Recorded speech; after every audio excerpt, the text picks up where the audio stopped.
many bands these days try to add orchestral or symphonic elements to their sound and call themselves an orchestral or symphonic metal band. Bands like Nightwish, Flesh God Apocalypse, Septic Flesh. And more or less, oftentimes these bands succeed. However, much like how Bane in The Dark Knight Rises said that Batman merely adopted the darkness and that he was born in it, molded by it, so too do we have a band that puts symphonic orchestral elements first and doesn't think of the metal and thinks of how they can add in some MIDI orchestra later. Case in point, Devil Doll, a very unknown and very underground band from Italy and Slovenia from the late 80s and the 90s. This is a very unique and different band. I oftentimes just plumb the depths of the internet looking for different avant-garde, experimental, different progressive bands. And it took me up until even just a few weeks ago to find these guys. Or rather, it is a group of people, but it's spearheaded by one individual known as Mr. Doctor. Now let me get this out of the way. Mr. Doctor is a crazy son of a bitch, in the best way possible. Devil Doll makes some of the most frightening, but yet dignified and classical music I've ever heard. Like I said, instead of moving, okay, let's have metal and then some symphonic stuff, his stuff's the other way around. This feels like some absolute classic, Gothic, baroque era orchestra music with influence from rock and metal and some horror taste as well. This album, called Dies Irae, is quite possibly one of the most interesting albums I've ever heard. Now that is Latin for the Day of Wrath, or the Day of Judgment. It's a rather famous painting, it's a hymn, and that is the title of this album, or track, because it's all one long song. Actually, it's split into 19 parts on the album, but they're meant to flow seamlessly, and you could obviously go to the different parts that show significant change in the song if you'd like to hear certain sections of it. And this is quite the monumental album, released in 1996, and whether they know it or not, many bands are influenced by Devil Doll to this day. Now, this Devil Doll, this is, like I said, this is from Italy and Slovenia. This is not that rockabilly band that you'll probably see when you look up on YouTube. You gotta be specific about what you're looking for. Because if you see some, honky-tonk girl singing Bourbon in Your Eyes and getting all sexy and everything else, you found the wrong band. This is some Gothic, horror, experimental shit, not that. So, this album was the final one by Devil Doll, which is a shame because it really shows some extreme talent. Mr. Doctor uses a unique ability called Sprechgesang, which is a German term, and it's sort of a cross between singing and speaking and doing all sorts of strange vocal effects. And as I was saying, many bands may not be aware, but they were highly influenced by this. Take a band like Cradle of Filth. Donnie Filth is known many times to do different strange voices, whether they sound feminine, whether they're this, this deep, liquidy kind of sounding, speaking kind of thing, or just kind of go off in his own way or do these really high screams and stuff. Mr. Doctor did that first. And that's the thing. When you hear this, you get this beautiful, lush, dance of death feeling beginning from the orchestra coming in. Because like I said, there's not very much in the way of conventional metal taste. This is largely an orchestral album. I didn't say instrumental, because Mr. Doctor does provide much in the way of vocals. And he also has a female operatic counterpart that is actually truly trained in classical and can rival even some individuals like Floor Jansen and Tarja from Nightwish fame. I just say them because they're probably some of the more relevant people to this discussion that viewers may know about. This, I can't remember her name, I do apologize. There was a couple foreign terms I had to memorize in their pronunciation for this, and I wanted to get everything right. But, she also provides some vocals to counteract with Mr. Doctor's Sprechgesang. And at first, I admit, you may find his vocals rather funny. But I think you could look past that. If you're here listening to this and I haven't scared you away by saying how experimental this thing is, then you'll be alright. This Sprechgesang ability has the ability to make this one man's voice appear as many different ones. The things that this guy does with his voice on the album is pretty uncanny. He never just sticks to one style. Sometimes you will swear that it's just more than Mr. Doctor there, aside from the female operatic singer. But the way he twists and contorts his voice with different pitches and timbres and styles and delivery, and the occasional effect he'll put on it, really makes you doubt if it's just one guy. But it really is, and he blows it out of the water. And if you'll hear it, you'll definitely notice, oh, I know some bands that do that, and typically they're of the Gothic bands, the ones that, you know, again, I say Cradle of Filth because they're one of the bands that people go to, people know, but I'm sure you could think of many others that would employ such a tactic. They were influenced by this fantastic group. Now, I have a hard time saying band or group when it comes to Mr. Devil Doll, because really the only consistent member and the mastermind, genius behind everything, has been Mr. Doctor. Though you can look up and find members for each and every album they made like maybe 4 or 5, I believe, maybe 6. There was never always a consistent group, but the one person who was Mr. Doctor, and really it was his inspirations and his writings that carried the band through. As far as I know, they never performed live, and it's said that Mr. Doctor never accepted payment for his works. Now, whether that's an urban legend or whether it's true, I do not know, but it still is something interesting. If you look at an interview with him, one of the most recent ones is from 2008, he explains how he was influenced by the power of art.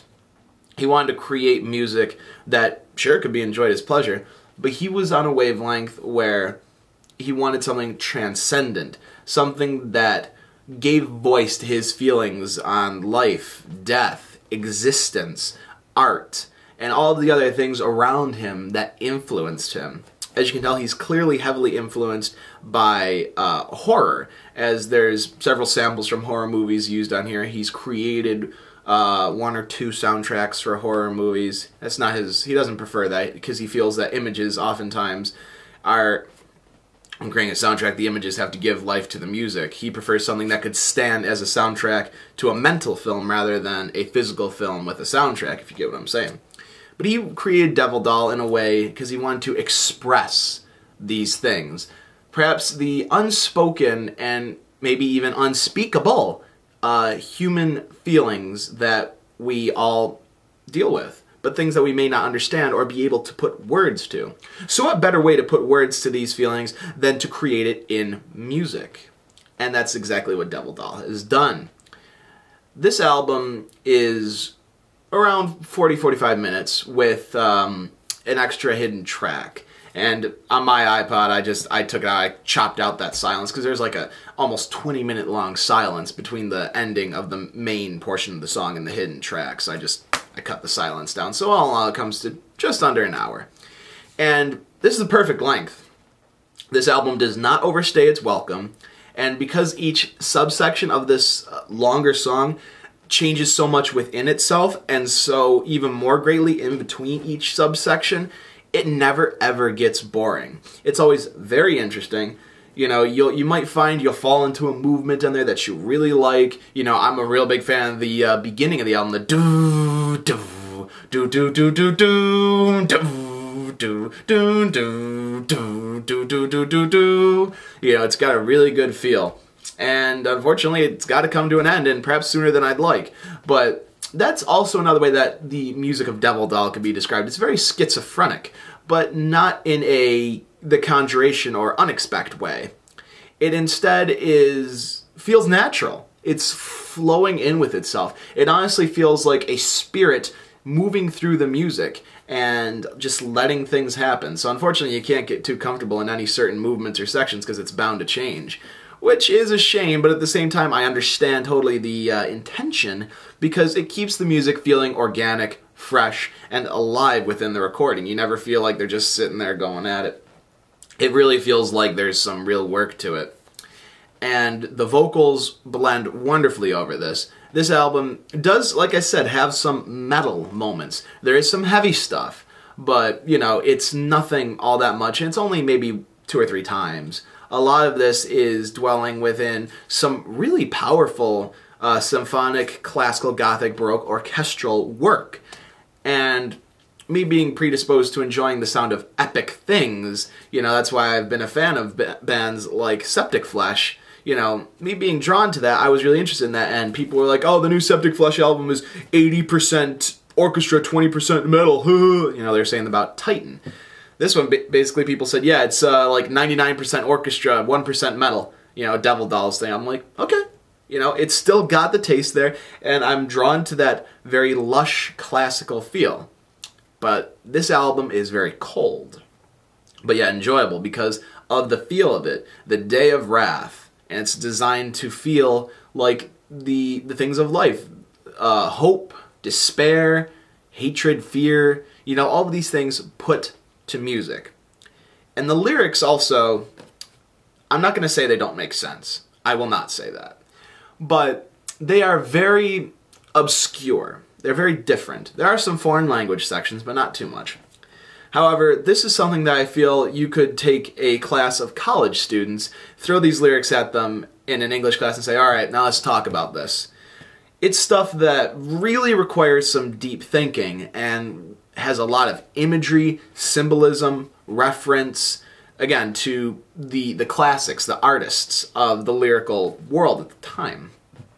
I can't remember all of the influences, but there are so many, and there are some sections that are taken directly from these creators' works. And, of course, it happens oftentimes that the feel of the album does come off as a horror, creepy style thing.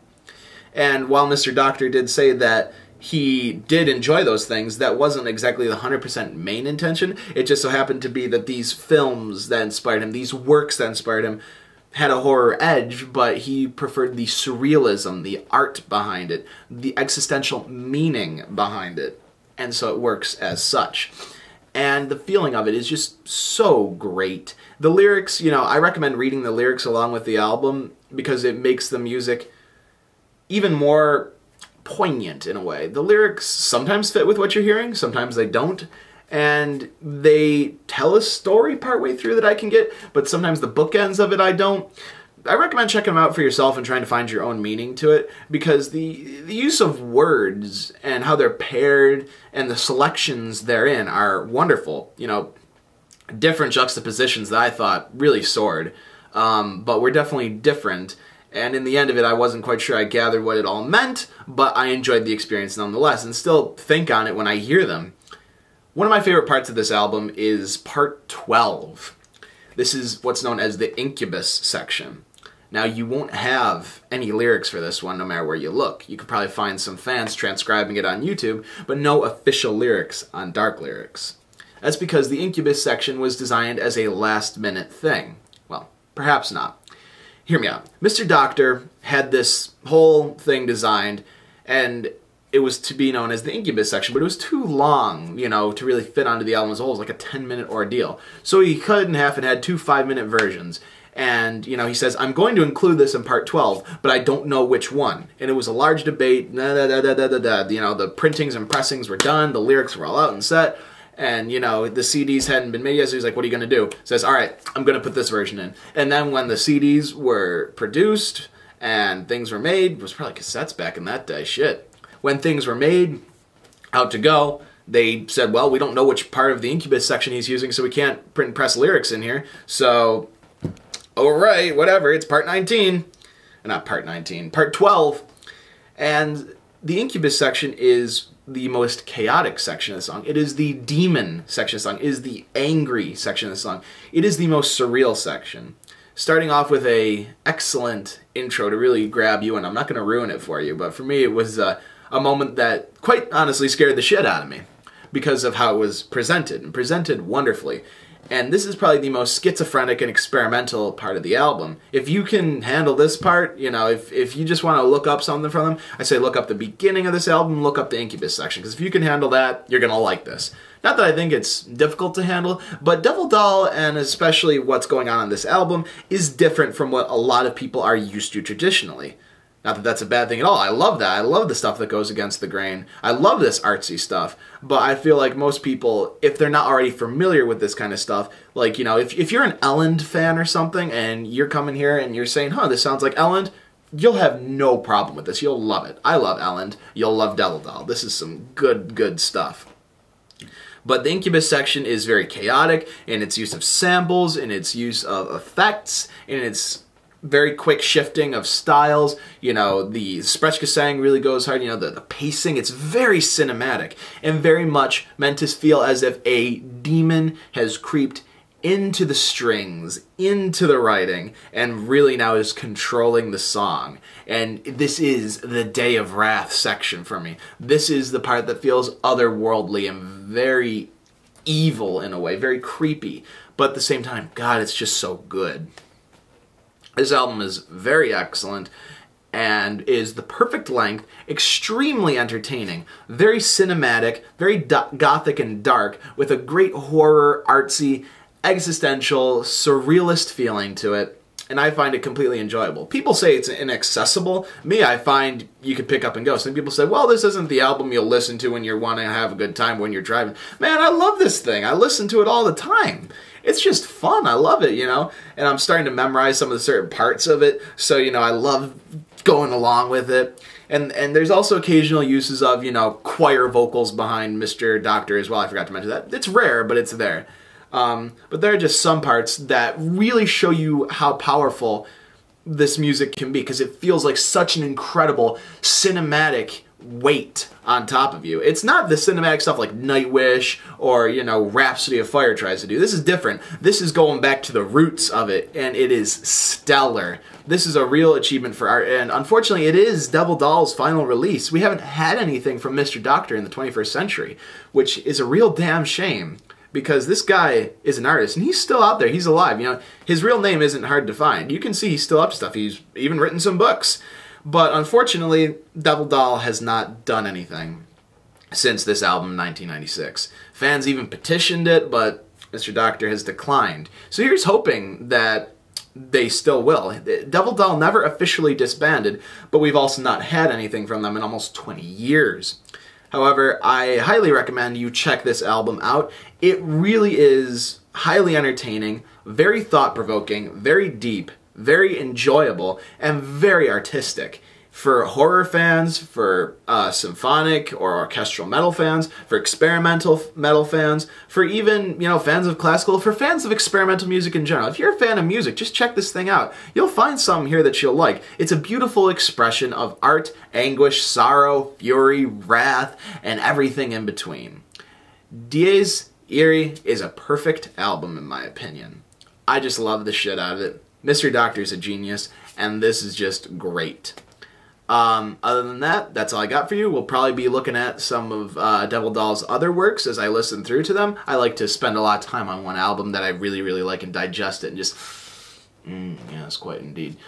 Same with other bands that I've said I really love, like Godspeed You Black Emperor. We'll spend some time a little later with them because I'm still hung up on how much I love Raise Your Skinny Fists. But other than that, that's that. Ladies and gentlemen, thank you for coming out. And my name is Kenshin, and I'll see you all again very soon. Rock the fuck on.